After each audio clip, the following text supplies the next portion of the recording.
बोल भगवान राम ने नहीं छोड़ोगा, वह फंसे उठा लेते। अब विचार किया उन्होंने कि जब मेरे गुरु ने ये फरसा दिया था हाथ में, तो ये गुरुजी ने कह दिया था कि जिस समय तुम्हारे फरसा का बल क्षीण हो जाए, समझ लेना कि ब्रह्म से सामना होगा। मरीच महात्मा ने वो धनुष दिया था कि ये धनुष सिवाय भगवान के हाथ के और किसी के हाथ से खिंचेगा नहीं, और तब तक तुम्हारे शरीर में बल कम नहीं होगा जब तक भगवान अवतार लेकर के नहीं आए। सो परशुराम विचार करते हैं कि कहूं बेई दिन तो ना आएगा। सो परशुराम ने वो धनुष हाथ में पकड़ा कंधा में, और तब कहिए अपने मन में कि जो गुरुजी ने कहा था कि ये धनुष भी केवल भगवान के हाथ से खिंचेगा और किसी के हाथ से नहीं खिंचेगा। तब परशुराम कहते हैं क्या के राम रमापति कर धन ले चाहो चाप मिटे संदेह।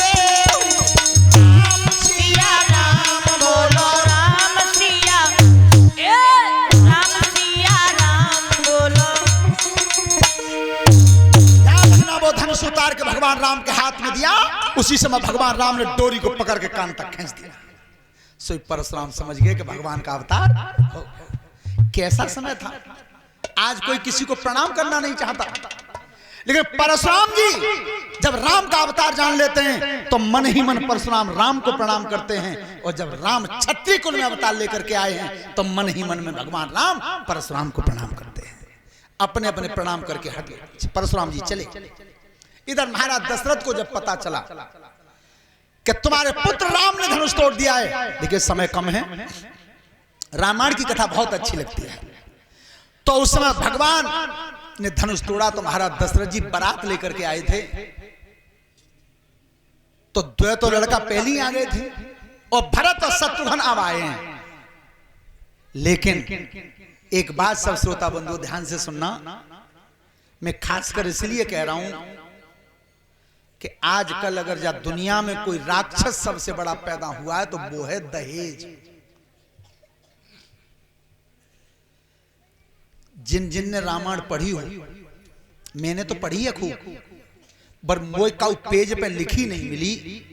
अगर काउ मिल गई हो तो भैया ने कहा पेज को नंबर मोहू बता दियो। तुमने आज देखी है कि काउ के लड़का की बारात आती है तो स्वामी जी बस लड़का बाए ऊपर तो दूसरा लड़का होए, और इतना लड़की बाए पे एक लड़की और होए, तो जन्माशय में बड़े बूढ़े सलाह करते हैं कि चौधरी साहब तुम पे एक बेटा मौजूद है, जाऊ लंगे की लड़की है, भामर है भाई, डाल लो, सामान सब विदा में दे देंगे। तो पेंतो को लड़का को बाप सूदे मोते बात ही ना कर, और ज्यादा जबरदस्ती ने तब आप दारू दे जन्माशय में तो भौन में गांठ ला के तो सुनना रहे जब पंच बैठेगा जाके मिले 10 लाख तो 10 लाख गिनवा लूंगा पहले, तब विदा करवाऊंगा। पर भैया धनुष तो राम ने तोड़ो, और ब्याह है चारों के, चारों पुत्रों के विवाह हुए थे जनकपुर से। अगर काउ पेज पे लिखी मिली हो कि महाराज दशरथ जी ने जी जनक जी से कहा हो कि राम की शादी तो है ही रही है, इन चारों बेटन को ब्याह कर रहे हो तो 4 ठेला सामान फिर पहुंचा दियो बाद में। कौन लिखी मिली?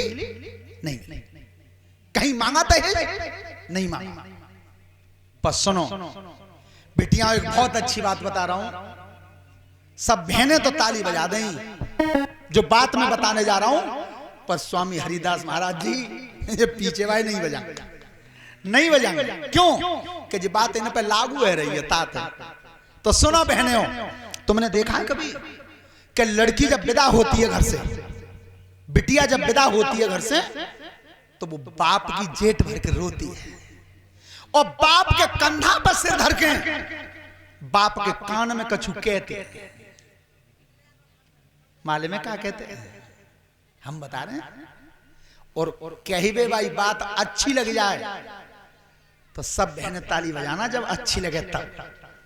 कि जब लड़की का बाप लड़का देखने गया सत्येंद्र बाबू, तो उस लड़के के बाप ने रुपया मांगे 20 लाख, लौट के आए पसीना, वो कुर्ता तो उतार के टांग दो कुटी पे। लड़की की माँ बोली के देखे आए घर कैसे है कि तुम्हारी संग घरू बहुत बढ़िया है, लड़की बहुत सुंदर, लड़का बहुत सुंदर है।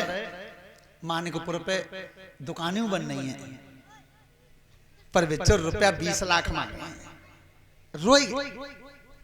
तो जिस समय पिता और महतारी दोनों रो रहे थे, वो लड़की घर में सुन नहीं थी, लड़की घर में सुन नहीं थी।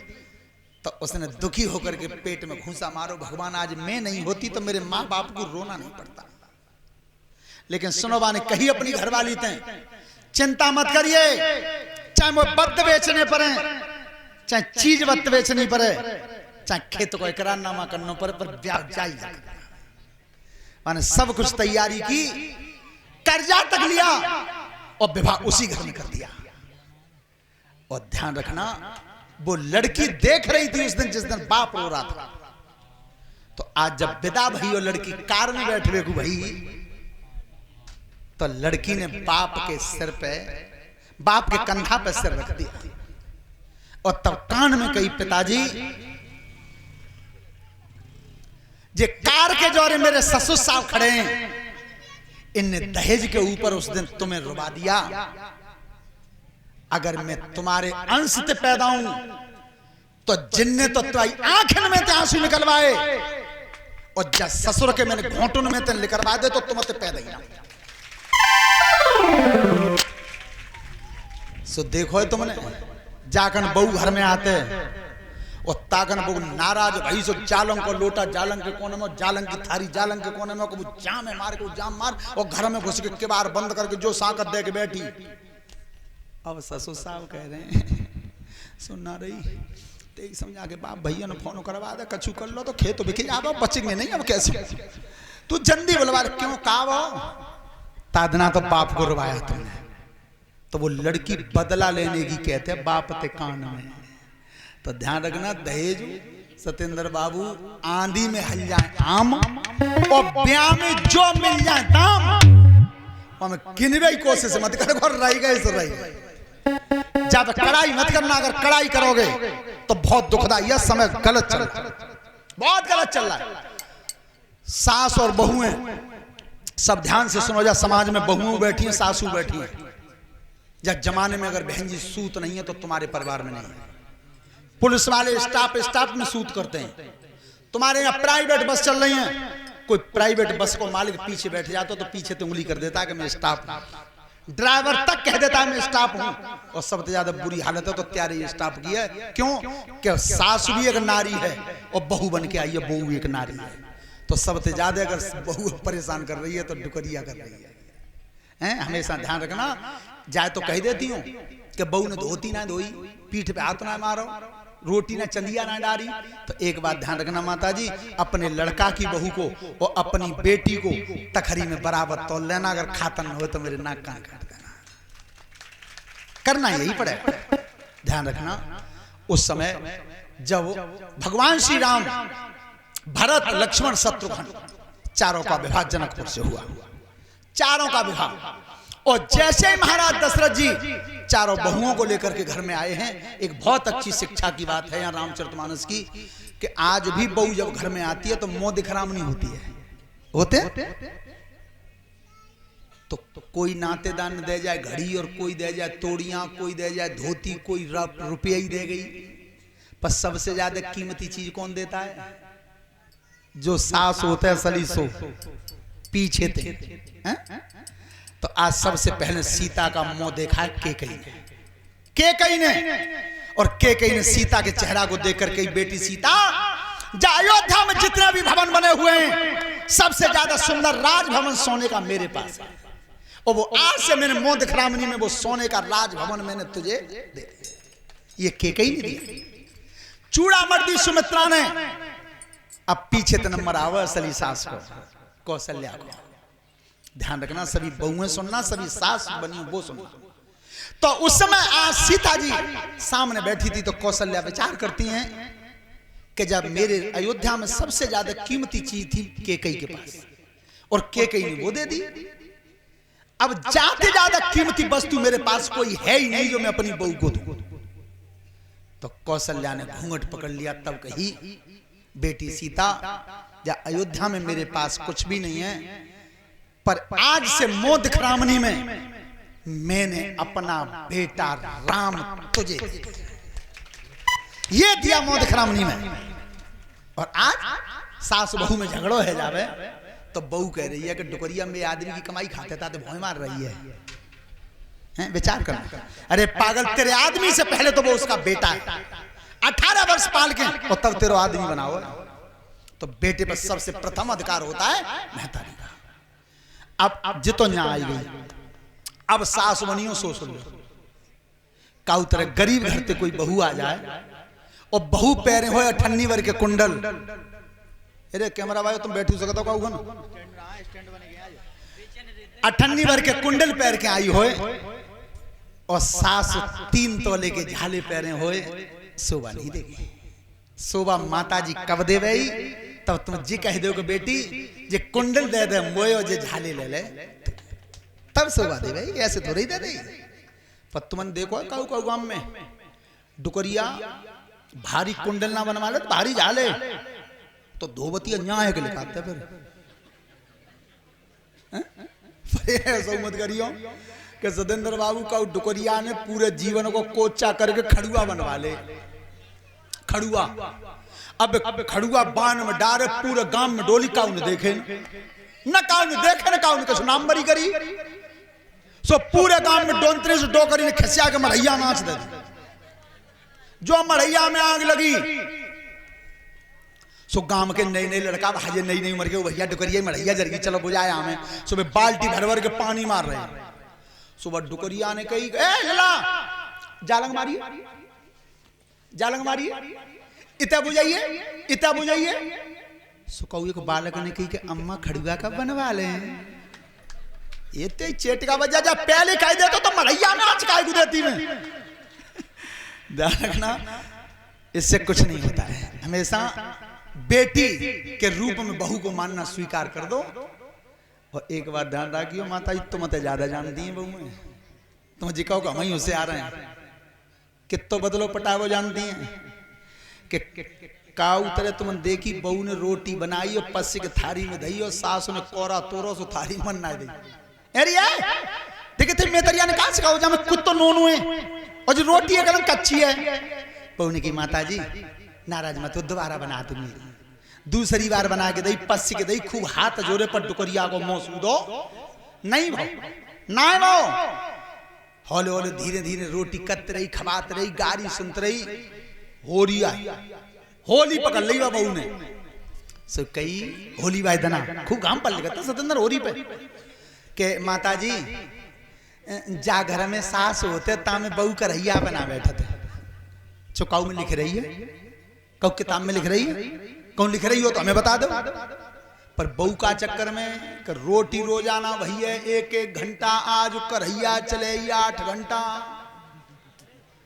सो डोकरी को चूल्हो बना दो, आंगन में डोकरी बैठा दो। थानेदारी में फूल की 4 आम चोरी है जीजी देख ले मेरी बहू कितनी कदर करते मैं हूं तात ना बैठी करैया पे। और बहू ने चकरा बेलना लो कहां बैठी सीरक में दूर और पूरी बेली फेंक दी डुकरिया में। सेकत रही 11 बज गए 12 बज गए 1 बजा दो कछू जरी गई घामती कछू जरी गई चूल्हे पर 12 पकड़ के धोती उतर गई पीछे। और फिर 2 बजे बहू ने कही माता जी टिक्की और बना दी मुंह पे आवत ना है बनाए वो डुकरिया 4 बजे तक सो लगा दी चूल्हे पे। माता जी काऊ पुराना में ना लिख रही ताते एक ही बात में आनंद है बहू ते कह दो बेटा तू कर ले और खा ले मोह पस के दे दे जाते बढ़िया जुगाड़ हुई ना कोई। ध्यान रखना आज जिस समय महाराज दशरथ के आंगन में खुशी हुई तो एक दिन महाराज दशरथ जी ने आज दर्पण देखा है। दर्पण देखा शीशा तो कान के जोरे बाल सफेद दिखाई दे, कान के जोरे बाल। सो महाराज दशरथ समझ गए कि अब राजधानी का छोड़ने का समय हो गया। क्या कहा महाराज दशरथ जी ने, ध्यान से सुनना। कैसे? अरे बरसों तक नाज काज देखा, बरसों महलों में मगन रहा, बरसों न रहा, बरसों यूं थिल कर जाए और बरसों भजन में लगन रहा।